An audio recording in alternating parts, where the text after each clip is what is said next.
मुझे माफ कर दो, बहुत शर्मिंदा हूं मैं।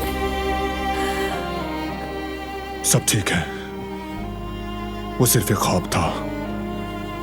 मैं यही हूं, देखो।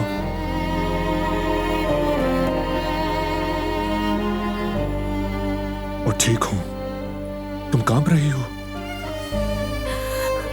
रिलैक्स हो जाओ।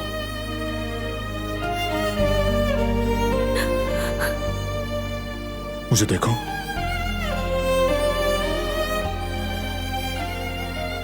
अम्मी कहती थी कि गहरी गहरी सांस लेनी चाहिए।